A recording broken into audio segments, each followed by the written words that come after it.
Well, in this episode of Finno Machining, we are going to, first of all, we are going to, figure out how an air oil separator works and what is the difference between an air oil separator and an air oil filter. Then we are going to make one part for this, the topmost part. We start from that because it's the easiest one. But first let's see what is this air oil separator. I have here an animation. Let's look into that.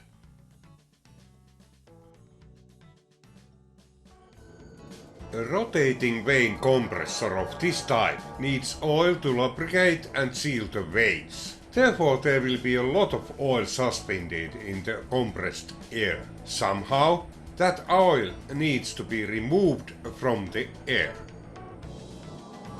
In a normal compressor, the amount of oil is small enough to be removed using a normal air oil filter. A distinction must be made between an air oil filter and a liquefying air oil separator. The air oil filter removes oil from the air, leaving the removed oil in the filter. This oil is not intended to be reused.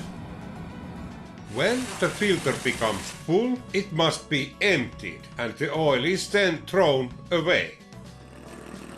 Filters of this type also condensate some of the water in the air, causing the oil and water to mix, rendering the oil unusable. Air oil filters are usually used in compressors where it is initially attempted to keep the oil out from the air and where the amount of oil in the air is minimal.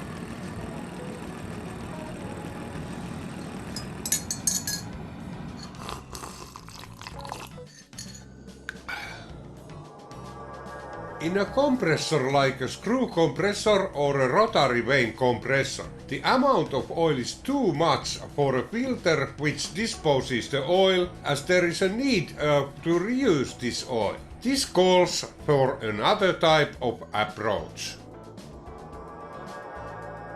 This is a crude model of a liquefying air oil separator.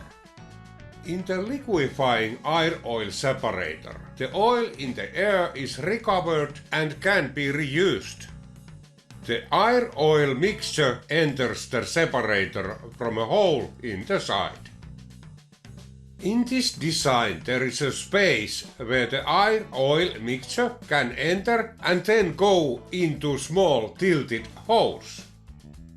The holes are tilted to force the air to rotate in the cyclone below. The centrifugal force pushes the bigger oil particles against the walls of the cyclone, where they stick and are pulled down by gravity.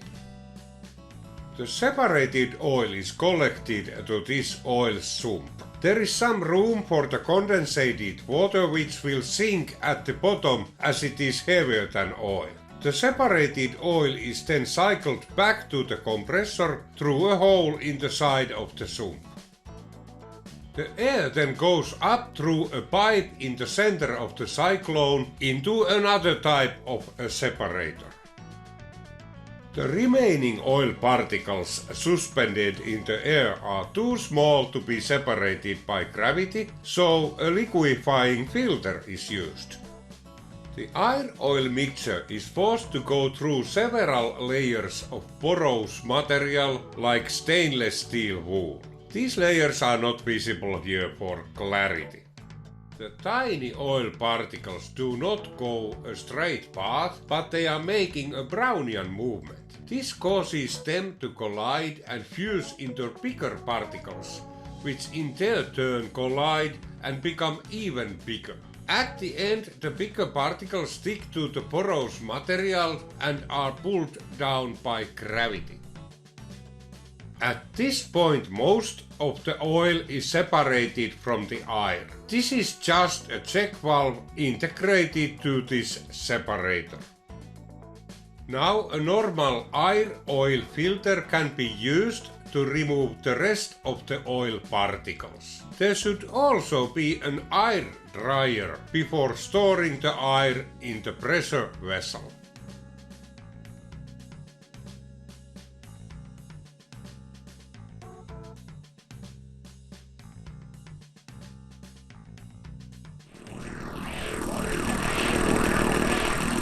Well, that actually was the animation about this air oil separator, and hopefully you got some information out of that. Well, it might still not be a functional thing, but we shall see. At least it will separate the biggest drops out from the air.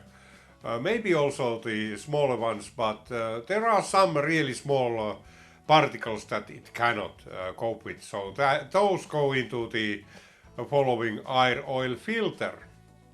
Well, the next step is to machine the topmost part of this pagode, and we are going to, well, start by cutting. Okay. We are going to cut a suitable piece for this part, and I'm going to show you the way how I cut these, because I don't have a bandsaw for the simple reason that I don't have a room for one, and furthermore it's so I will do it with an angle grinder, and because this is like 17 millimeters thick in diameter, a steel rod. It's a challenge to cut it straight. So let's go and see how I do this. It's not the most efficient way of doing it, but it's actually quite efficient, and you get the cut straight every time. Okay, let's go and do that. Okay, now, before we can cut this, it has to be marked. Well, and we have, wow, I'll hammer that down so I don't hurt myself with that. Okay. The total length is 26 millimeters, maybe 30 millimeters. Yeah, it's the center finder from Starrett combination score.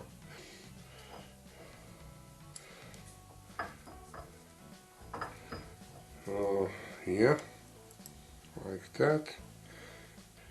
Yeah, now it's all around. Well, the next step is to go outside and cut it. Well, I would like to show you something about these cutting discs. Well, I already loosened this one. About these are Cubitron discs, which are really good. This was not totally used, but I need all the diameter I can have, so I put a new one in. So first of all, if you look, this nut has two sides. One is, this side is for thick discs, and this one is for narrow discs. And of course you should use, because this is only 1 millimeter in thick, so you are going to use the narrow ones. And how tight should you put this? Not very tight. Actually, it's enough just to put it like that there, by hand. There is no need to put this crazy, because it will tighten itself when you start grinding. It's hard enough to get it off when it has tightened itself, but if you tighten it by a tool, you are really, it's not very nice to get off. So now we go outside. First of all, there is a vise attached to this table, and it's not tight there. It's just so that I can rotate it like this, but it doesn't wiggle sideways. First what I will do, I will make a shallow groove all around.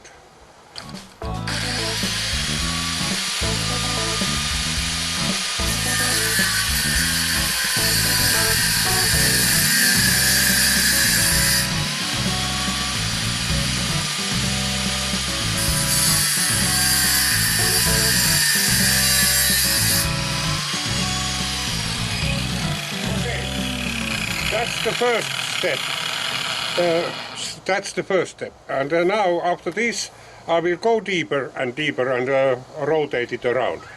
Well, that's the plan. Nothing more than that.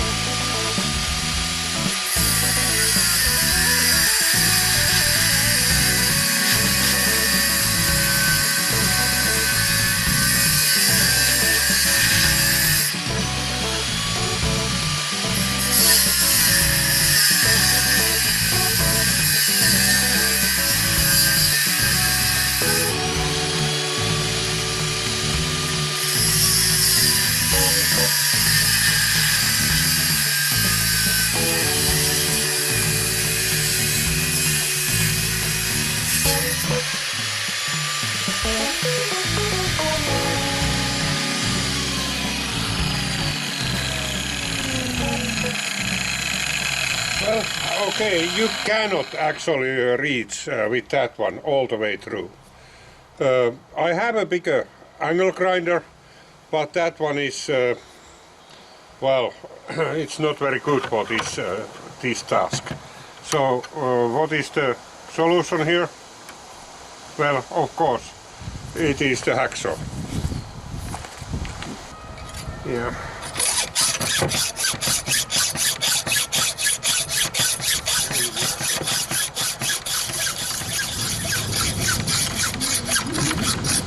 Oh yeah, okay. Let's turn it like that.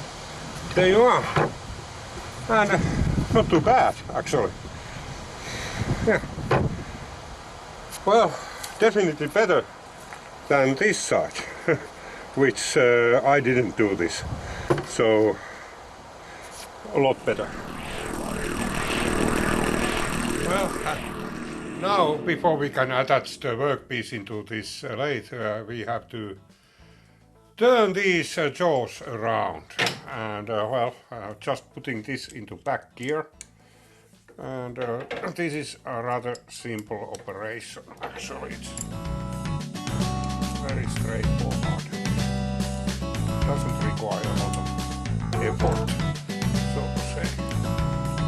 You just need to keep things clean, so this is easy operation. Well, next step is to dial this workpiece into there. And well, it really needs to be dialed, and not as you might think. Well, let me show you how this is done.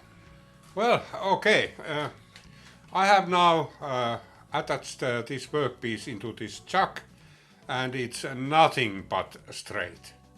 Well, these sides, both back and front, are tilted. What I would like to have here now is it to be straight along the axis. So to be concentric and not wobbling around. Okay. So what I will do, I have here this dial indicator, and then I can come here like this. I have set it up so that I don't need to pull the plunger out. So as you can see, it's not straight. So this side is low and this side is high. Well, at the moment I don't do anything for that side yet. I find out the one that is high at this end. So let's see how this is. Well, this is also low at the front. So this must be really bad. So yeah, and I place it always so that one jaw is pointing down. As straight down as well, yeah, let's see now. Wow, this is really something. Well, as you can see, it's high here. Now, what I will do, I will knock this. Where could I have my... Okay, here. How much was it? It's 2/10. So 1/10 away, or movement here. I don't know which way it's going to move. Oh yeah, that way. And now I will tighten this a little bit, because it actually loosens when it goes straight. So now let's see where we are. It's still very high here. It's 2/10 still. Huh.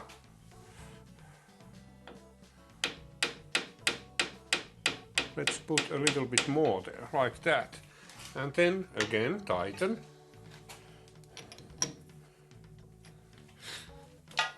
Just so that it doesn't drop off on me. Okay, now. Well, that's good. That's good enough. Inside, I believe 200s. Well, it's high at this point, but okay, let's see now how this looks now.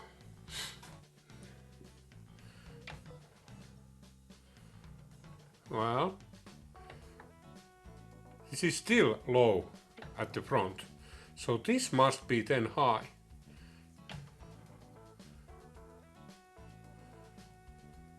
Yeah, it is. So now I will knock off the underside, so that, how much was it? It's well, not as much as the first one was. Let's take that much first and see how it looks. It's almost straight. Yeah, I can accept that one. And now the final. This has changed. Yeah, it has changed. I need to knock it off more.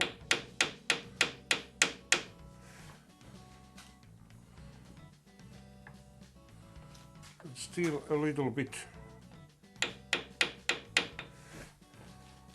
Now when I tighten it, I have to reject this. I try to... It will move, I know, but how much and which direction? Yes, let's see now.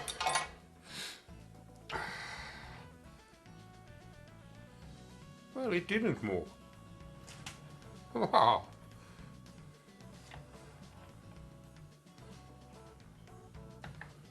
Ah, yeah, okay.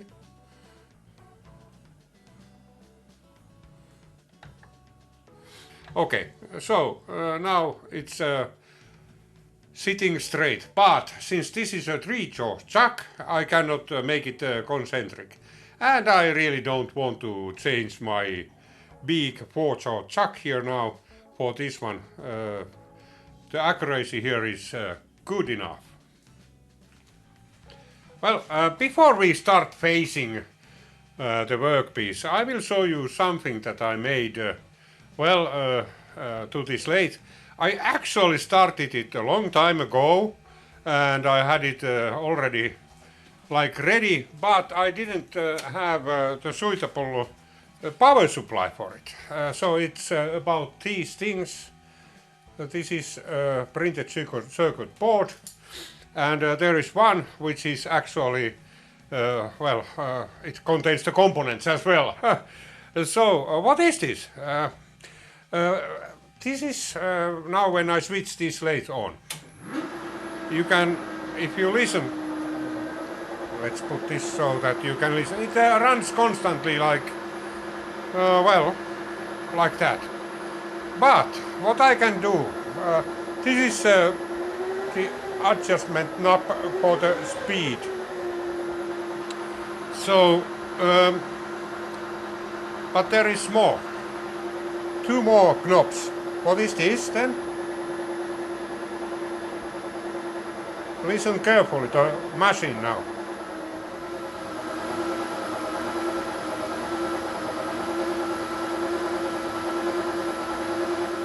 the speed is varying.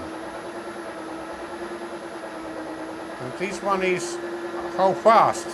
This one is how fast it is changing, and this one how much.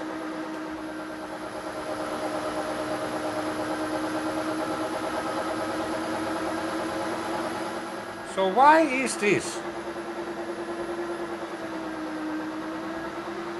Why would I like to do that? Well, some of you already guessed. This is for those cases of chatter where everything else has been proved, and then I can try also this one. So yeah, okay. So, but now we probably won't need it, so I put it off. Only the speed adjustment works now. So this is because chatter consists of 3 parts. One part is the chatter from the tool itself. The tool is vibrating. Then there is the workpiece, which is chattering. And it acts like a church bell, so it will resonate. The third factor here is the speed. And of course the cutting depth, which you can change. The deeper you cut, the less it will vibrate actually. But those 3 are the major causes for chatter: speed, workpiece vibrations, and tool vibrations. And tool vibrations and workpiece vibrations are dependent on the speed. So, and chatter never starts right away. It's not like that. It will start to resonate first a little bit, and then it increases in time, and then it goes into horrible levels. Yeah. But what you can do is to change the speed gradually, so that it never picks up the resonating frequency. Sometimes it works, sometimes it doesn't.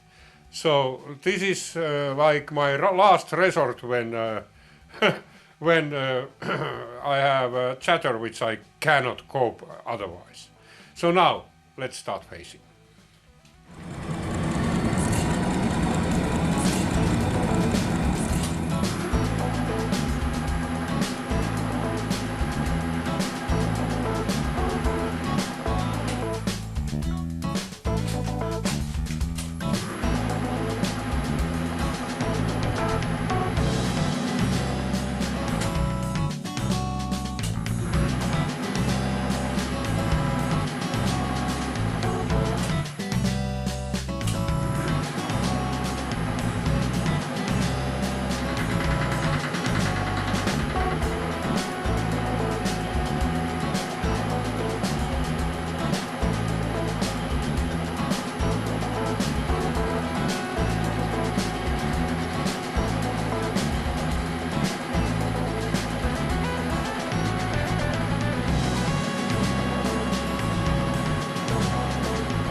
Well, now this side is turned, and I also deburred it a little bit.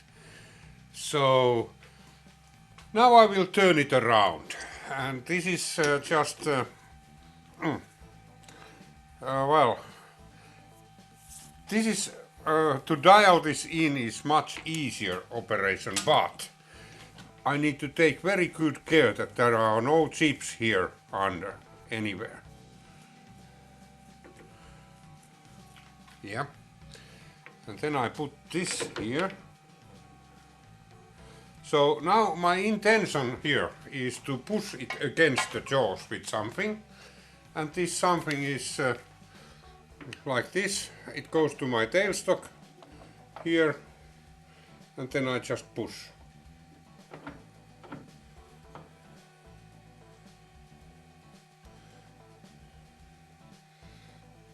Yeah, okay. So now when I loosen these jaws a little bit, it seats the thing really well into the jaws in there, and now I can remove this. No more needed. Yeah. So that's it basically. So now I just see that it's really like tight.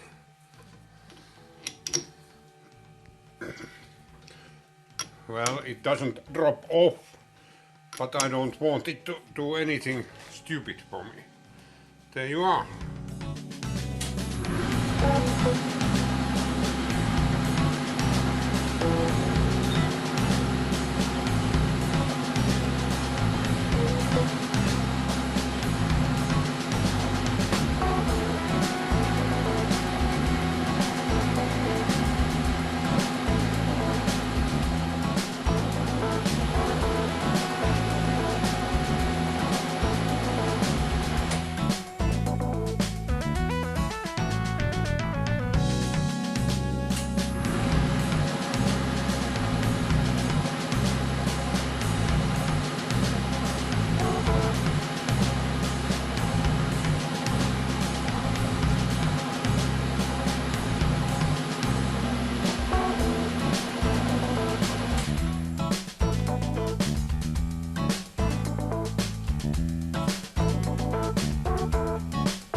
Well, now that surface is now, well, it's okay. Next step is to bore 16 millimeter deep and 60 millimeter wide recess into here with a flat bottom. Well, it doesn't need to be flat in the very center, so I can safely make the center hole a little bit deeper, so that it's easier to bore the flat bottom there then. In the center it doesn't matter, but in the sides it does. 16 millimeters. How I do this, I will first push my drill against that surface. And then I have a dial here in the quill. Well, let's switch the lathe on and pull this a little bit away, like that. And now I will just drill it. Yeah, that's about right. It's about 400 RPM and I'm feeding this manually. And this calls for lubrication.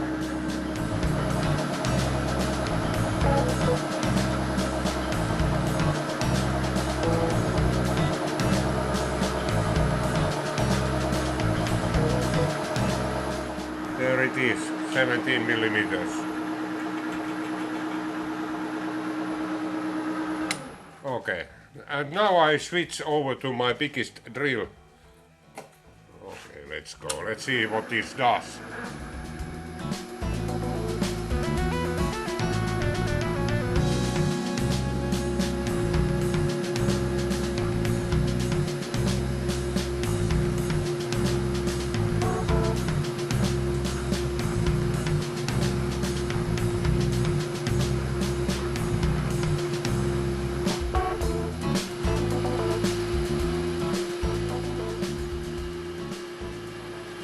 Well, it's there.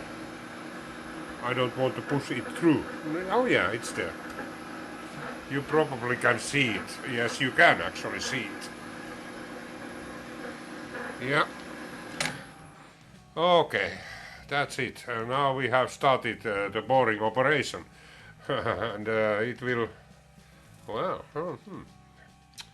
So, let's see. Now I will adjust the depth to cut to. I will adjust this to 15.7 millimeters. So I leave 0.3 millimeters for the finalizing of that depth. So, well, the first thing is to using this, the carriage. I will adjust it so that this blade just gently, and this has to be really gentle, because you can break that tip really easily. There it is. Now it's touching. Next step is to have, this is the carriage top. You have to wipe these surfaces clean, so there are no chips. Put it against that one. I'll tighten it finger tight here. Like here. Okay. So now it's leaning against the surface. Next step is my travel indicator here. So I will zero this one. So now I can pull it back a little bit so it doesn't rub the surface, and then I pull the top slide away from there, and then I dial in here. Well, how much was it? It was 15.7, so that's 10. And this has quite a lot of resistance because of that. That's 15. That's 5, 6. And now I watch these lines here to coincide. So then it is... There you are. Okay. That's 15.7 millimeters, and then I tighten this here.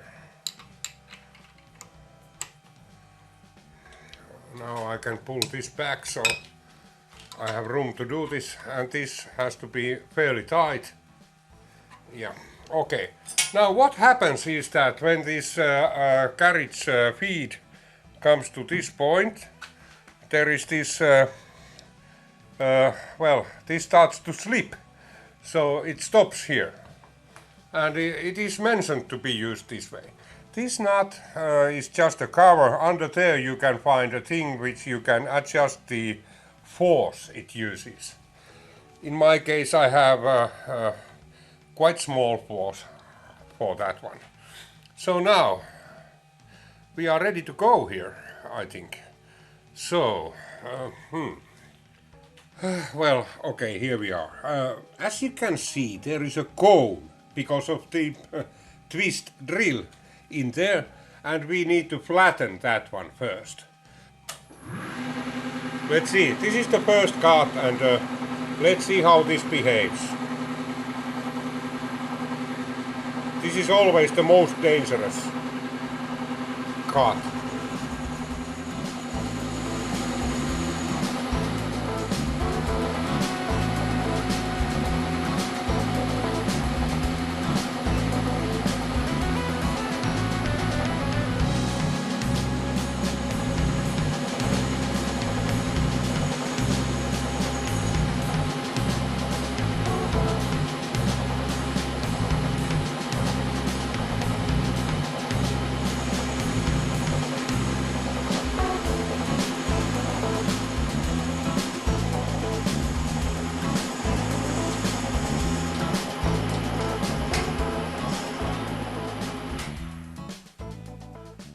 Okay, now we have a relatively flat bottom there.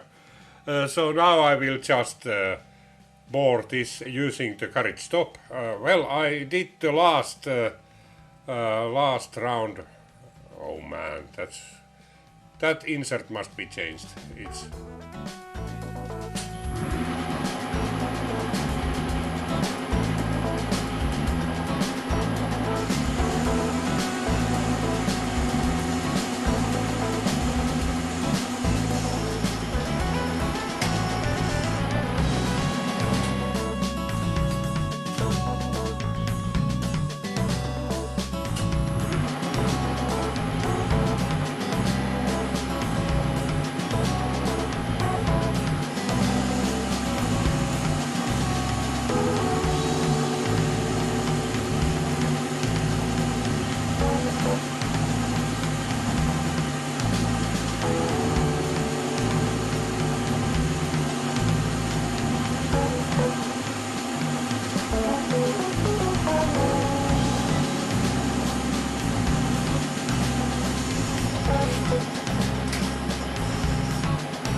well, let's measure this one.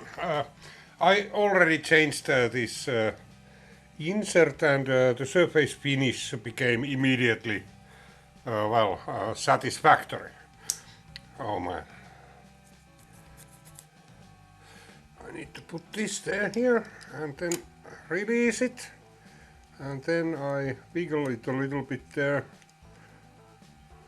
tighten it, and then you see it's hanging on its own, and when I push it gently down, and then I take my micrometer and hold it from here, and then I slip it here like this, wiggle around.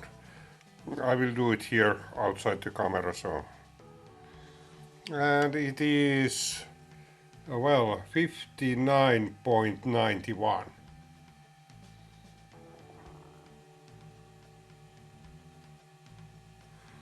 Let's see if this does the trick.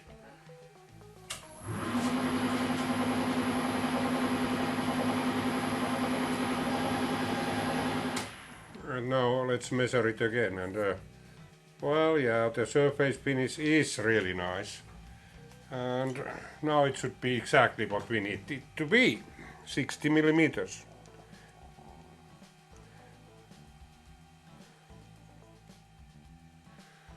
Now I'm getting, yeah, the same result. It's like 1/100th of a millimeter undersize. So let's see if I can touch it like this. A little bit more. I want to get that nibble away from there before I start planing the.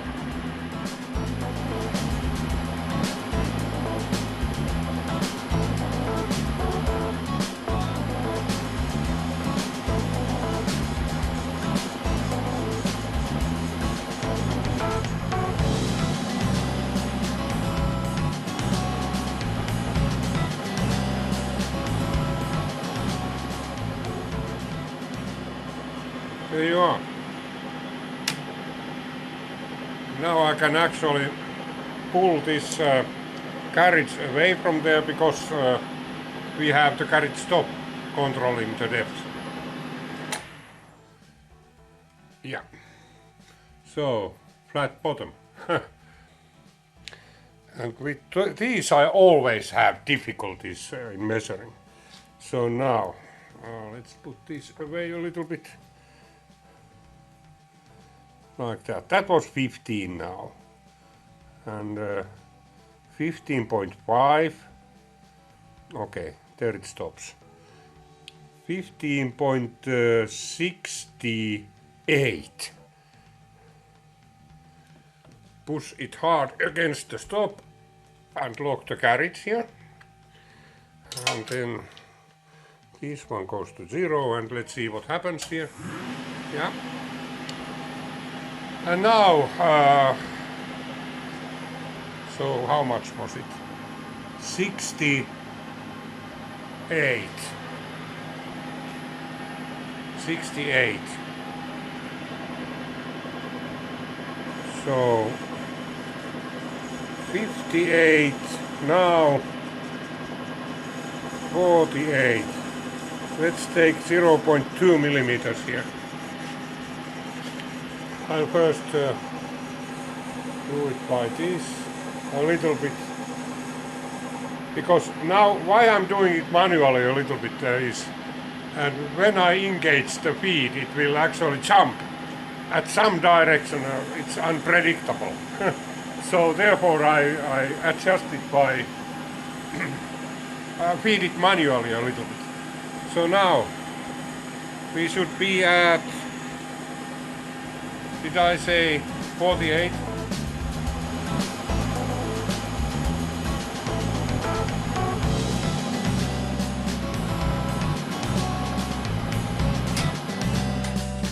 Okay. And now let's start. And 0.2 millimeters.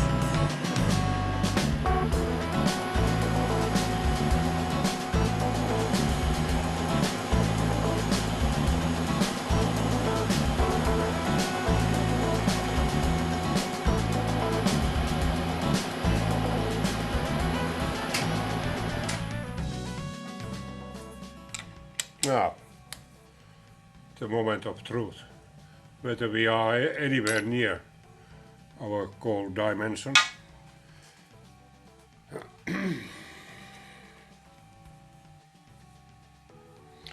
Let's see now. A little bit more away.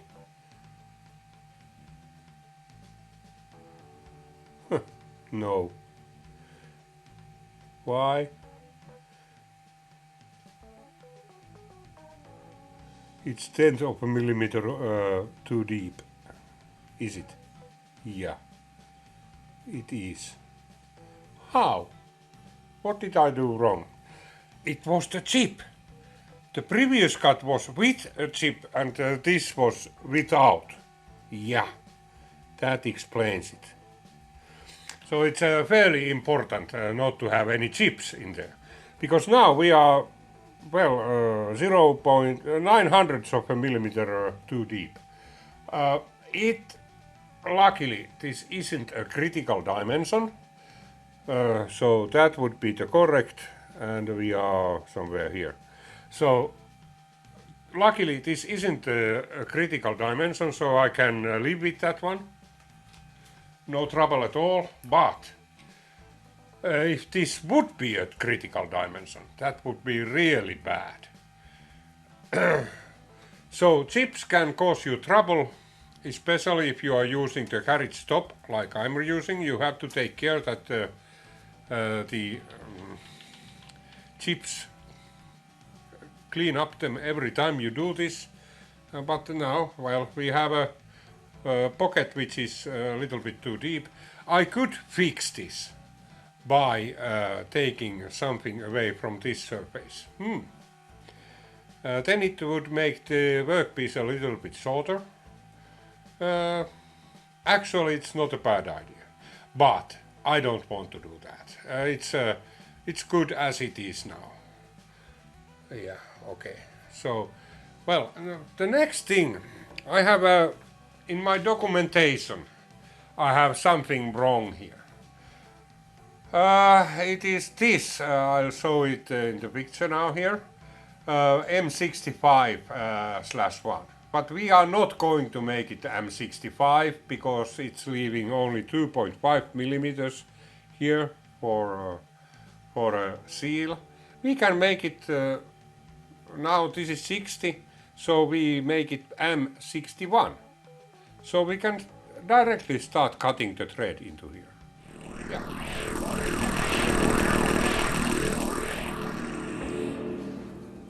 Well, this threading operation is now done with an upside threading bar, slow speed, and strawberry. Well, the strawberry is eaten. These are really good at this time of the year. They are really delicious.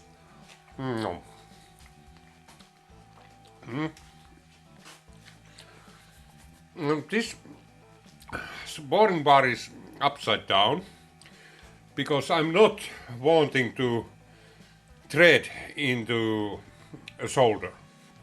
I will thread it out from there. So therefore it's upside down. And well, our first task is to dig their starting groove for this thread. This is now 60 millimeters, this diameter, and that is the recommended drill size for M61 /1 thread. So we will dig this groove, which I'm now going to do there, 1 millimeter deep, but I would like to make it a little bit deeper even, maybe 1.1 millimeters. So I have already set up this lathe for well, the correct speed and whatever. So now, and of course this is run backwards. And what I'm going to do here, I'm not, the carriage is actually locked at the moment. So I'm going to take very faint cuts, 0.25 millimeters, like that. And then I'm feeding out with compound a little bit, 0.5 millimeter, like that. Then back. This is a little bit harder because there is backslash. Now it's there. And then we go another 0.25 millimeters, like that, and do the same thing again, 0.5 millimeter.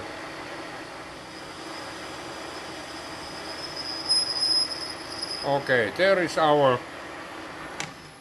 starting groove. Now I will go back to the 0 position here, a little bit more, and then I will reset this compound, this top slide, in a way that it's it should now. And now we can release this carriage as well. I have to take care that the tool is retracted from there before I do this, otherwise I will spoil it. Let's make a scratch pass here. 0.5 of a millimeter deep. Well, this is always hazardous, I would say. Okay, that went good. Now I can actually see if that is correct. thread gauge 1 millimeter, and I don't know whether you can see this. Well, you probably can't. The sight becomes a little bit weak when you get older, and this is exactly as it should be. I will first lubricate it.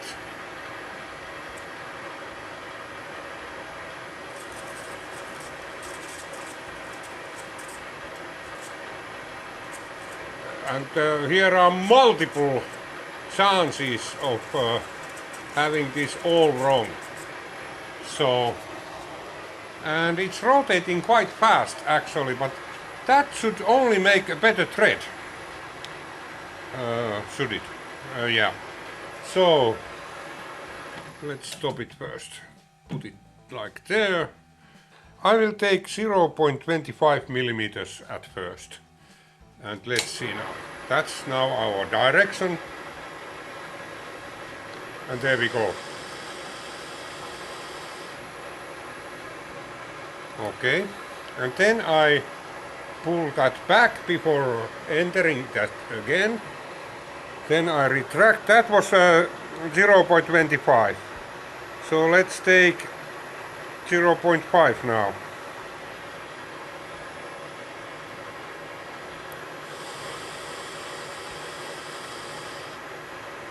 Wow. Put it there.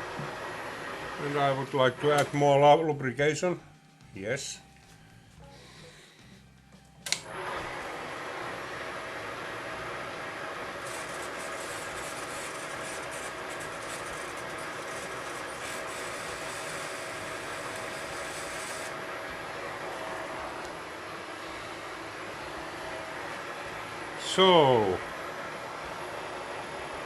So that was 0.5.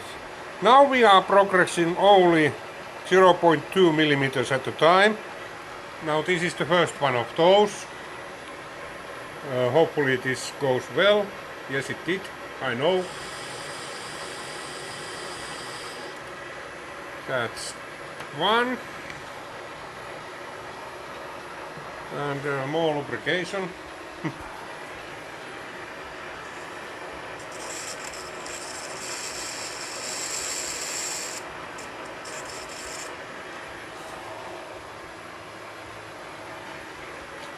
So it was 0.7 now.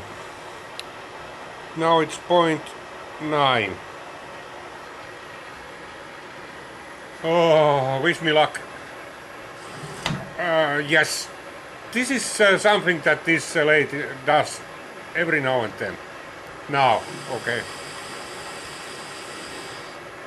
The thread, the half nuts don't lock completely, and you have to be very quick with that one. So, okay, back. Now we take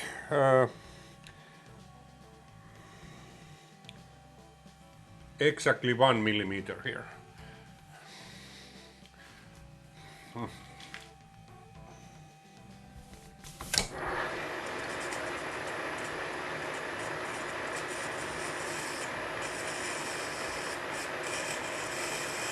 It can spoil your thread in a millisecond. Okay, now. Again it did it. Again. Now. Yep.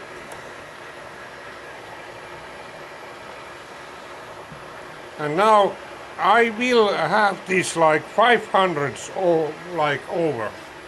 So there will be quite some. Yeah, you can hear it scratching already there. So I will make spring passes, a few of them, hopefully not destroying the thread on the go. Okay, this one succeeded well. Yeah.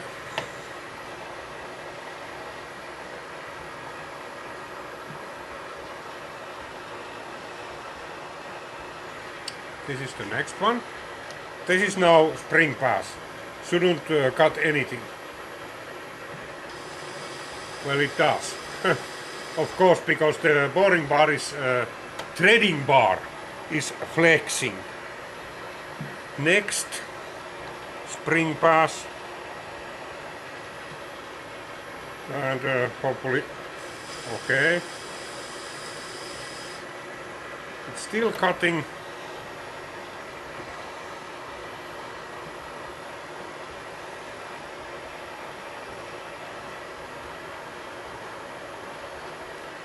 Now, hopefully, yeah, now it's complete. Didn't cut anything. So, how does the thread feel? Well, oh god, it feels really, how would I say it? There is a lot of burr. But I guess we can deal with that one quite easily. No, there is no burr. It's just having... It's actually very nice. Let's see now.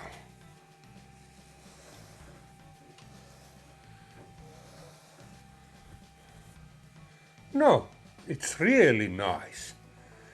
I need to take care of this burr which we have here on the edge. But that one we can do with this too, actually. Now I can disconnect these threading systems here.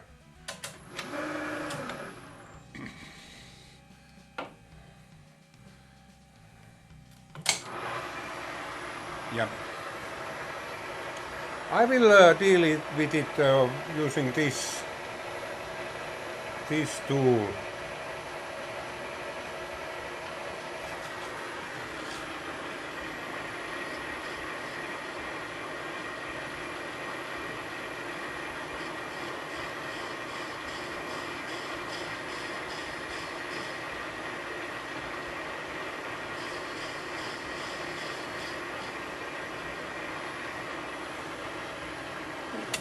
Are we done? Yes. Okay, now dialing in this workpiece. I have already knocked it in, so it's leaning against these jaws. And let's see now. Our first task is to find the minimum here. There it is. And then we set our 0 to that point.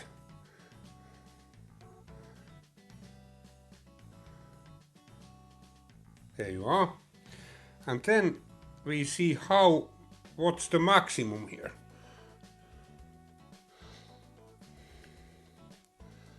It is 13, I believe.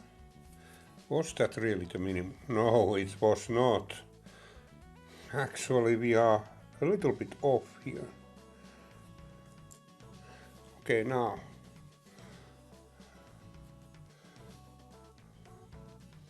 Yeah, 14. So 7 is our goal here. So we go to 7 with this one. There is the 7. And now I set my 0 to that point. Oh yeah, okay. Now, what we shall do now is to dial in all the jaws so that that's... which direction is that? Let me see. If I push it, it goes that way. Push down. So this is too high. I need to loosen this just a tiny amount. This one also loosen a tiny amount. Oh yeah, this one tighten. Just the wrong way around. So this one should be tightened. Oh yeah, okay. This one also should be tightened. Okay. This one should be loosened. Okay. This should be a fairly fast operation, really, to get it run quite accurately.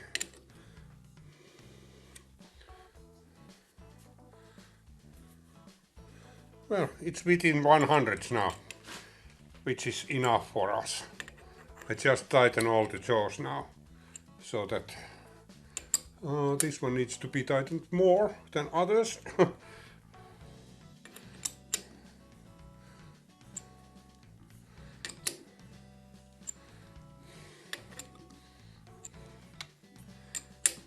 There you are. Now, it's there. Dialed in. No deviation whatsoever. Very little. Half. 5 microns maybe. So, next step is to, well, turn the milling head, which you don't see at the moment. Turn it in a position that we can use it for this operation, and then we dial the spindle in.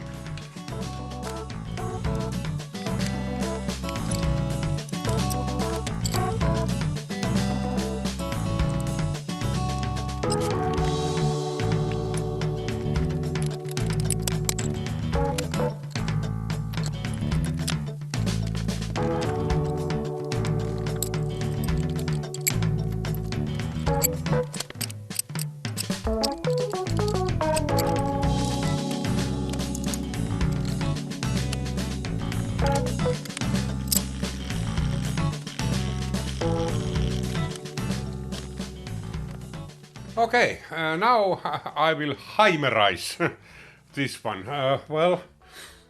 First I will look for a place where it's about in the center, and that is done by just lowering the table until it touches a little bit. It should touch pretty soon. Okay, there you are. And this is just a little bit. So now I'm looking for minimum. A little bit more should be there. A little bit more. Okay, now.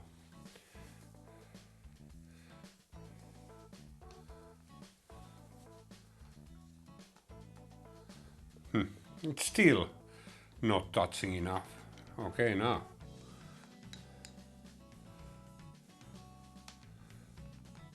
There it is, about in the middle. So now I will lower the table still until we have both indicators at 0, which is now. And then I reset my dial here for the Z-axis. Okay. And now the diameter of that inner hole was 16 millimeters, so it will be 30 millimeters, which is, well, one turn of this crank is 1.5 millimeters. So 10 cranks is 15, 20 cranks will be 30. So 20 cranks. 1, 2, 3, 4, 5, 6, 7, 8, 10, 11, 12, 13, 14, 15, 16, 17, 18 ja 20. Now, that's now vertically in the center. Now I will find the same thing for, I'm just looking that we have enough room there to do this. For the Y. This time I don't need to touch the Z because it is there. It's already on the center.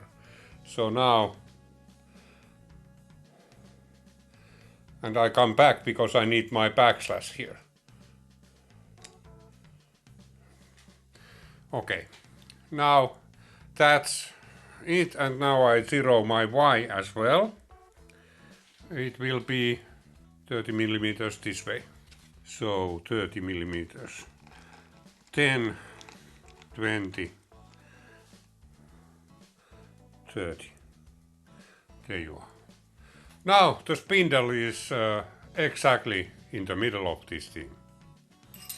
There you are.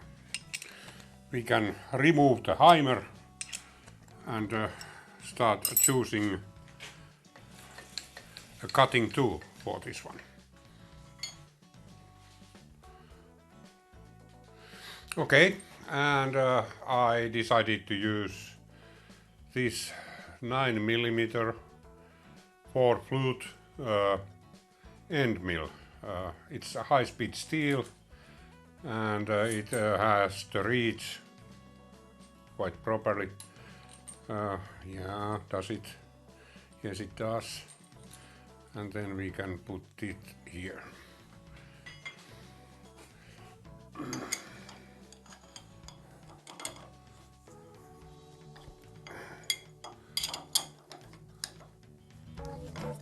There you are.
So now we have a 5mm deep groove in there, but it's too narrow, so we need to widen it. So I take the outside first, after that I will take the inside. And you know, you have to take care of your backslash. This has a lot of backslash, so you really need to think to which direction you are milling, so that you are going against your backslash and not with it. So no climb milling here. So here we go.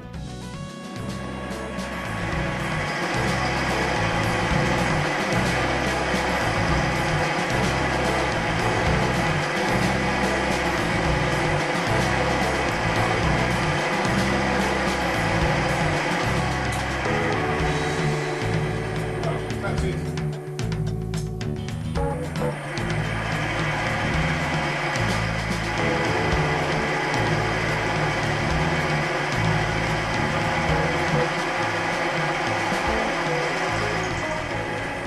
Well, now it's 2mm wider.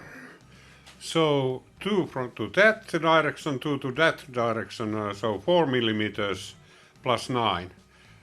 We are now at 13. So I would like it to be really like 15. So 2 more millimeters. Okay.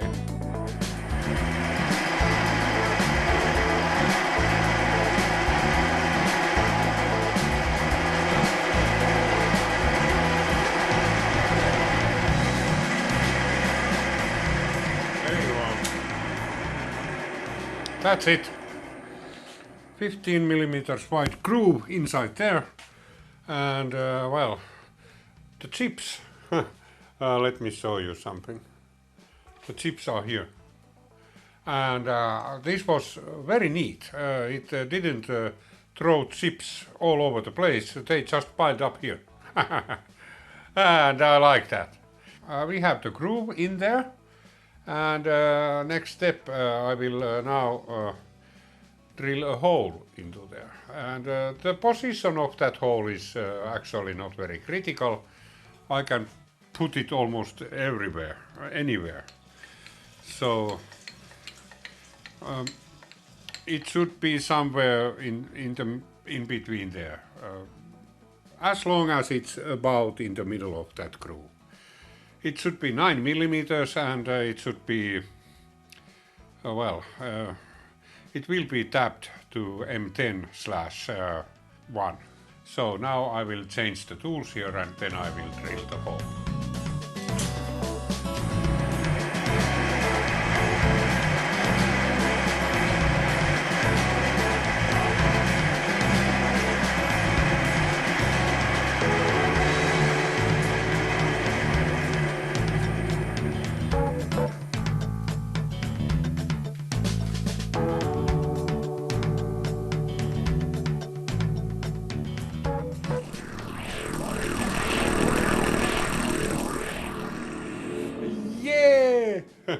So the first part for this air oil separator is now ready.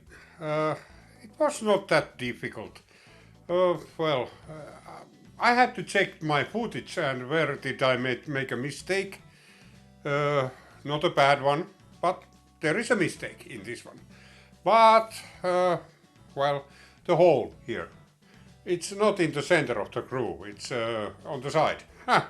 But that's nothing too bad. It's not too badly at the side. So, in the next episode of Finno-Ugric Machining, we are going to we are going down. So the next one is the check valve thing. And I would now recommend you, I don't usually do this, but I would like to do this recommendation if you made it so far. So please subscribe. Well, that was not that hard after all. Please subscribe. You can also hit the like button, but mostly what I want you is to comment. If you have anything to say about these things, anything that would make my presentations better, all feedback is welcome. Negative feedback as well, of course. That's actually the best feedback you can get. Negative feedback, then you know what's wrong, probably.